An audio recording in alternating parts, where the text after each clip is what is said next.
বন্ধুরা, সত্যি বলুন, আপনি কি জানেন আপনার জীবন, আপনার সম্পর্ক, আপনার সবথেকে বড় স্বপ্ন এগুলি ধ্বংস করার জন্য আপনার কোনো শত্রুর প্রয়োজন নেই? আপনার ভেতরের সেই গোপন শত্রুটি কে? আপনার জীবন কেন বারবার একই ব্যর্থতার চক্রে আটকে যায়? আপনি কি জানেন ঠিক এই মুহূর্তে আপনার অজান্তেই প্রতিদিন একটি বিষাক্ত বীজ আপনার সাফল্যের জমিতে পুঁতে দিচ্ছেন? আর সেই বীজ এত মারাত্মক যে সে আপনাকে আপনার সবচেয়ে প্রিয় মানুষটির চোখেও ঘৃণার পাত্র করে তুলবে। ভেবে দেখুন, আপনি হয়তো রাতে শান্তির ঘুম খুঁজতে বালিশে মাথা রাখছেন, কিন্তু আপনার ভেতরের সেই বিষ আপনাকে ঘুমাতে দিচ্ছে না। বারবার আপনি একই ভুল করছেন, আর আপনার হাতে সব থেকেও তা ফসকে বেরিয়ে যাচ্ছে। কেন? কে নিয়ন্ত্রণ করছে আপনাকে? এই প্রশ্নের উত্তর 5000 বছর আগে কুরুক্ষেত্রের ময়দানে পাওয়া গিয়েছিল। অর্জুনের জীবনে যখন চরম অন্ধকার, ঠিক সেই সময়ে শ্রীকৃষ্ণ তাকে মানব স্বভাবের সবচেয়ে ভয়ঙ্কর দিকগুলো দেখিয়েছিলেন। গীতার 16 অধ্যায়ে এই অভ্যাসগুলিকে আসুরি সম্পদ বলে সতর্ক করা হয়েছে। এগুলি শুধু আপনার আধ্যাত্মিক জীবন নয়, আপনার সম্পর্ক, আপনার ধন সম্পদ, এমনকি আপনার রাতের ঘুমও কেড়ে নেয়। কৃষ্ণ স্পষ্ট বলেছেন, এই 4 অভ্যাস নিয়ে যে মানুষ বাঁচে তার স্থান এই পৃথিবীতে নয়, তার স্থান নরকের অন্ধকার গভীরে। ভিডিওটি বন্ধ করবেন না। আপনার জীবনের সবচেয়ে বড় সত্য জানতে প্রস্তুত হন। আজ পালাবার কোনো পথ নেই, তবে চলুন প্রবেশ করি সেই জ্ঞান সাগরে। আমরা আজ সেই 4টি অভ্যাস দেখব যা মানুষকে ধ্বংসের অতলে নিয়ে যায়, আর জানব কিভাবে আপনি কৃষ্ণের উপদেশে সেই ধ্বংস থেকে নিজেকে রক্ষা করতে পারেন। কিন্তু তার আগে, যদি এমন জীবন বদলে দেওয়া গভীর জ্ঞান নিয়মিত পেতে চান, তবে এখনই গীতার আলো চ্যানেলটি সাবস্ক্রাইব করে পাশে থাকা ঘন্টাটি বাজিয়ে দিন। প্রথম অভ্যাসটি হলো অহংকার বা ইগো। এটিকে আমি বলবো অদৃশ্য বিষ। এটি আপনার মস্তিষ্কের এমন একটি ভাইরাস যা আপনাকে শেখায় আমিই শ্রেষ্ঠ, আমার চেয়ে ভালো কেউ জানে না। অহংকারী ব্যক্তি প্রশংসা ছাড়া কিছুই শুনতে পায় না। গীতার 16 অধ্যায়ে একে দর্প ও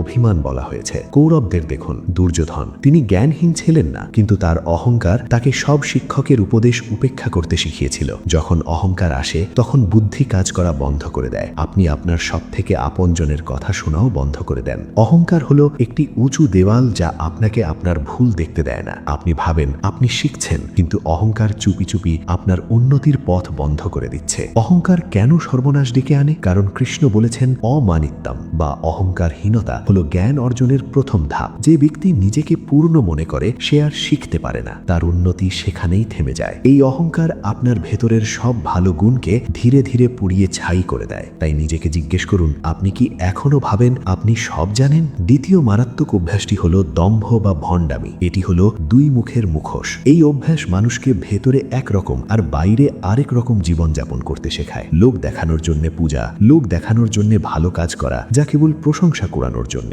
গীতা স্পষ্ট বলে, কর্মের উদ্দেশ্য যদি শুধু প্রশংসা পাওয়া হয়, তবে সেই কর্মের কোনো মূল্য নেই। এই দম্ভ আপনার মনের মধ্যে সর্বদা অস্থিরতা তৈরি করে, কারণ আপনি সারাক্ষণ ভয় পান আপনার আসল রূপ যেন প্রকাশ না হয়ে যায়। মিথ্যাচারের বোঝা বড্ড ভারী। এই অভ্যাসটি আপনার বিশ্বাসকে নষ্ট করে দেয়। যখন আপনি মিথ্যাচার করেন, তখন ধীরে ধীরে আপনি নিজের কাছেও মিথ্যাবাদী হয়ে যান। কৃষ্ণ বলেছেন, বাহ্যিক ক্রিয়া নয়, আন্তরিক ভাবই প্রধান। আপনার অন্তর যদি শুদ্ধ না হয়, তবে আপনার সমস্ত লোক দেখানো ভালো কাজ বৃথা।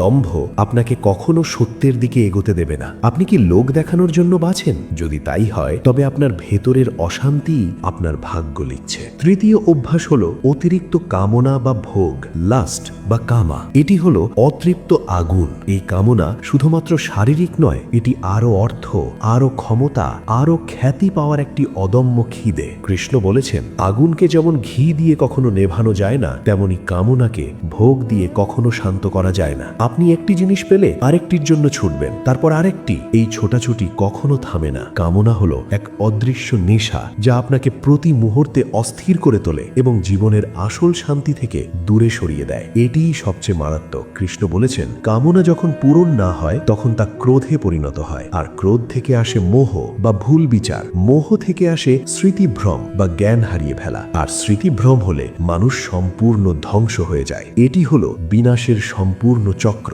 যদি আপনার মন সর্বদা আরো চাই বলে চিৎকার করে, তবে আপনি শান্তি থেকে অনেক দূরে আছেন। এই আগুনকে আজই নিভিয়ে ফেলুন। চতুর্থ এবং চূড়ান্ত অভ্যাস হলো অজ্ঞানতা বা ইগনোরেন্স। এটিকে বলুন অন্ধ অন্ধকারের প্রেম। এটি কেবল লেখাপড়া না জানা নয়, এটি হলো জীবনের আসল সত্যগুলি বুঝতে না চাওয়া বা অস্বীকার করা। নিজে ভুল জেনেও ভুল ধারণা আঁকড়ে ধরে থাকা। অজ্ঞানী ব্যক্তি বিশ্বাস করে সে শুধু এই শরীর, সে নিজেকে অমর ভাবে এবং ভাবে যে মৃত্যু শুধু অন্যের জন্য। সে কর্মের ফল বিশ্বাস করে না। এই ভুল ধারণা মানুষকে ক্ষণিকের আনন্দের জন্য বড় পাপ করতে উৎসাহিত করে। নিজের ভুল স্বীকার না করা, অন্যের উপদেশ না শোনা, এই অভ্যাসটি আপনার সব থেকে বড় ক্ষতি করে। কৃষ্ণ বলেছেন, জ্ঞান হলো এমন এক নৌকা যা আপনাকে সব পাপের সাগর পার করিয়ে দিতে পারে। অজ্ঞানতা হলো সেই দড়ি যা আপনাকে পুরনো ভুলগুলির সঙ্গে বেঁধে রাখে। জ্ঞান অর্জন না করলে এই আসুরি অভ্যাসগুলি আপনাকে চিরকাল নিয়ন্ত্রণ করবে। নিজেকে অন্ধকারের প্রেম থেকে মুক্ত করুন।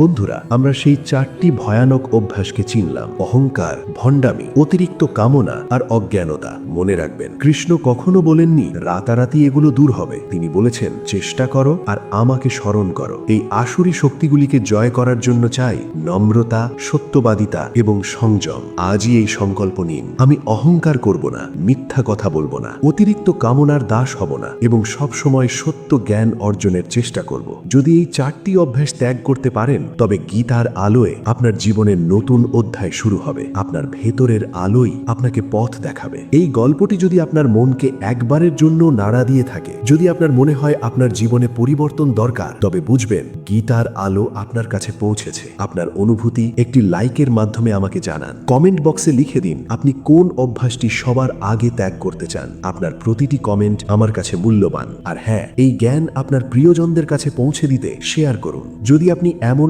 আরো রহস্যময় ও জীবন বদলে দেওয়া গল্প শুনতে চান, তাহলে আমাদের গীতার আলো চ্যানেলটি সাবস্ক্রাইব করে পাশে থাকা ঘন্টাটি বাজিয়ে দিন। দেখা হবে পরের রহস্যময় গল্পে। শুভ বিদায়।